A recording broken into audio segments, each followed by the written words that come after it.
Claro, y vamos a seguir hablando de economía porque es bueno meterse también en el análisis de lo que se está haciendo, de lo que está haciendo el mundo, cuánto están actuando los estados, cuánto está actuando el Estado de Chile, son suficientes las medidas que se han tomado, qué falta. Bueno, tenemos en la línea a la economista, doctora en economía del MIT, Andrea Repetto, académica, investigadora y además economista del año elegida por sus pares en 2018. Andrea, buenos días.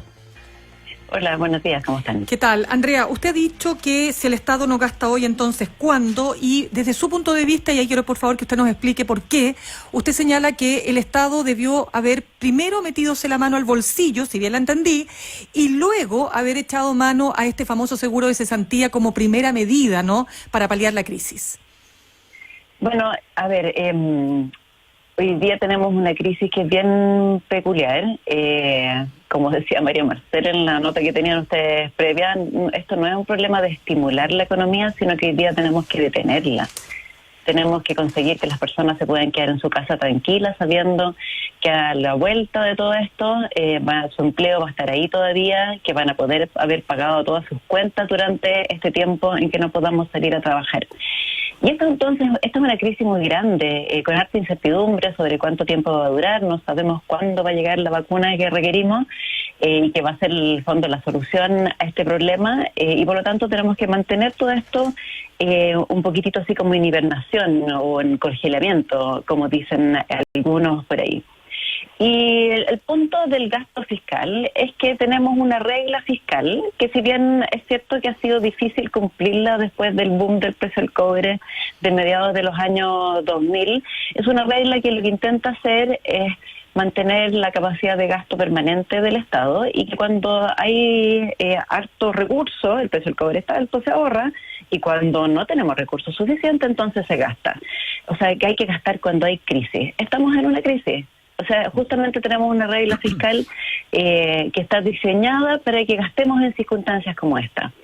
Y el gobierno ha anunciado un paquete que ellos han descrito como un paquete inédito, porque es del orden del casi 5 puntos del PIB, pero la verdad es que la mayor parte de lo que hay en ese paquete no es gasto real, sino que son préstamos que está haciendo el sistema, tanto los trabajadores como los empleadores. Hay muy buena parte que es un retraso de impuestos, por 3 o 12 meses, según cuál sea el impuesto, eso es hacia las empresas, y está bien, porque hay que darle liquidez a las empresas, hay que facilitarles su capacidad de pago, de que puedan mantener los recursos que tienen para poder financiar las demás cosas. Y a los trabajadores ha habido dos medidas. Una es la medida para los trabajadores que están en el seguro de cesantía, que lo que se hizo fue congelar la relación laboral, permitir que la relación laboral se mantenga a pesar de que los trabajadores no están yendo a trabajar, que no haya despido y que puedan utilizar los fondos del seguro de cesantía. Y ahí estaba tu pregunta, Mirna, recién.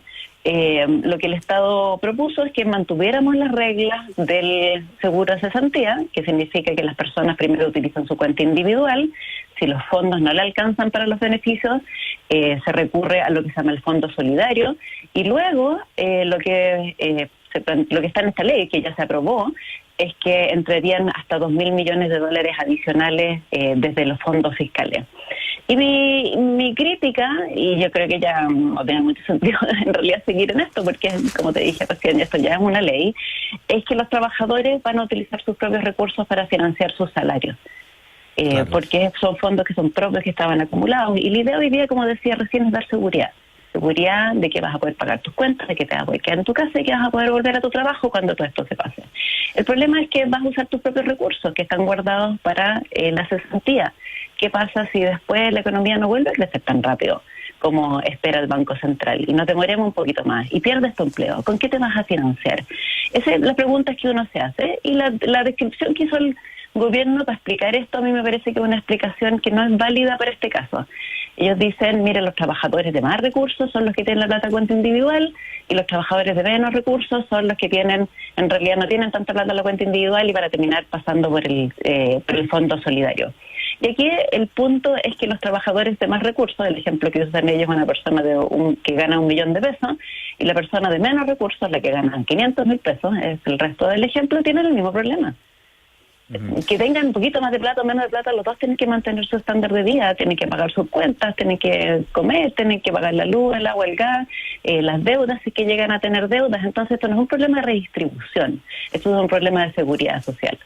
Y la otra cosa que tiene esto es que esos 2.000 millones de dólares que eventualmente entrarían al sistema son un préstamo. No es plata que está inyectando en realidad el Estado. La ley dice que son fondos que el sistema va a tener que devolverle al fisco porque es plata que viene del Fondo Reserva de Pensiones.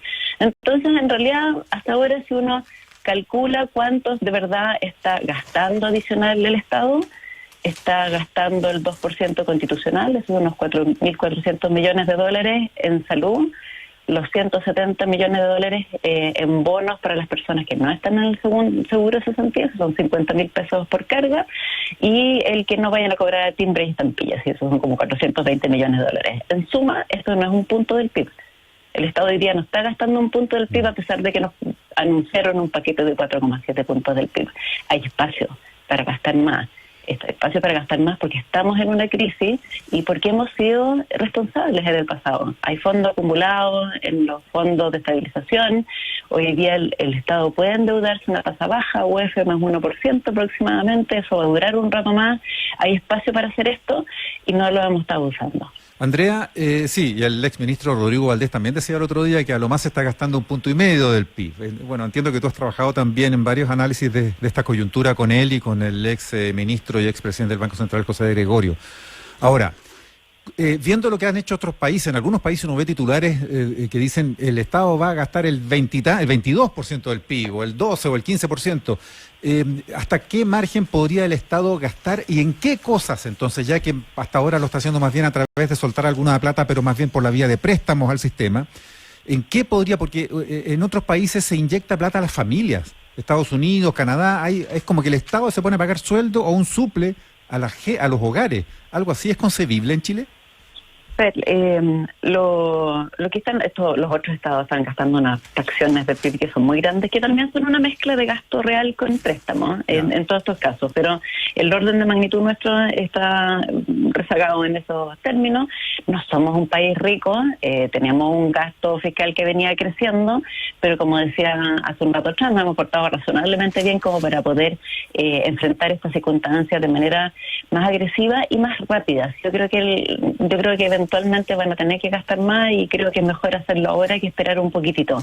¿Qué podemos hacer? Lo primero que hay que hacer, creo, es entregar más recursos a las familias, sobre todo aquellos que no están cubiertos por el seguro de cesantía. Hoy día lo que se entregó es una ley que se firmó la semana pasada. Se le entregan 50.000 pesos por carga a las familias que reciben el SUF. Hay que generar son trabajadores por cuenta propia, trabajadores independientes, pero 50.000 pesos por carga es a todas luces insuficiente para la gran mayoría de las familias y tenemos que abordar ese problema primero. Han salido propuestas varias, Evópoli, que es el partido del ministro, también salió diciendo así como que hay que hacer mucho más, José Gregorio en una columna hace un par de días atrás en el Mercurio. Si uno ofreciera, del orden, estoy inventando el número, porque aquí hay que hacerlo mucho más fino pensando en cuál es la realidad de cada familia, pero si uno entregara bonos de 150.000 pesos por trabajador que no esté en el seguro de cesantía, uno se gasta menos de 1 punto del PIB, se gasta como por 3 meses si haces eso, 0,7 puntos del PIB. Bono por 50.000 pesos por mes durante 3 meses, ¿eso? Bono de 150.000 pesos por mes por adulto que trabaja, o que estaba trabajando. El seguro de cesantía, ¿quién no cubre? No cubre a los trabajadores independientes, no cubre a los trabajadores por cuenta propia, los independientes pensando en los que entregan boletos funerarios, no cubre a los trabajadores de casa particular, tampoco cubre quienes están cesantes, a quienes ya hayan utilizado estos fondos en los meses recién pasados porque perdieron su trabajo en los meses anteriores. Hay un conjunto de trabajadores, 4 millones de trabajadores que no están en el seguro y que hay que resolver ese problema. El Estado, yo te estoy dando una cifra promedio, 150.000 pesos por decirte algún número, por adulto que trabaja, no por carga. Estamos pensando en congelar relaciones laborales, en financiar todos los recursos de la familia. Pero el Estado tiene bastante información a través del registro social de hogares sobre la mayoría de las personas. incluso las personas que son por cuenta propia, que es el registro que utiliza para poder entregar los recursos de los distintos beneficios a través del Ministerio de Desarrollo Social y los otros ministerios. Entonces, hay espacio para gastar bastante más y para llegar con bastante más fondo a las familias que se quedaron fuera de este beneficio del seguro de cesantía, que por ahora están contando con a lo más 50.000 pesos por carga familiar. Sí, conversamos a esta hora con la doctora en Economía y académica de la Universidad Adolfo Ibáñez, Andrea Repeto. Andrea, si hay entonces espacio para gastar y para endeudarse, ¿cuál es tu explicación de por qué el gobierno no lo está haciendo? Mira, yo creo que están siendo conservadores. Hay un motivo razonable para pensar así. Como no sabemos cuánto tiempo va a durar esto, entonces echemos mano primero a lo otro que está dando vuelta. A mí me preocupa que esa estrategia tiene un riesgo, y el riesgo es que las personas no se sientan protegidas, no se sientan con el alivio de que puedo estar un mes en mi casa, 2 meses, 3 meses, no sabemos, y voy a tener que salir a buscar ingresos. Porque me dieron 50.000 pesos, tengo un hijo, tengo 2 hijos, me dieron 100.000 pesos, eso es todo lo que me han ofrecido, porque el Estado no ha dicho cuántos bonos vienen, cuándo, cuánto más, de qué tamaño, en qué circunstancias, no han dicho nada de eso. Entonces, ¿qué hago? No voy a dejar de trabajar, voy a salir a buscar ingresos.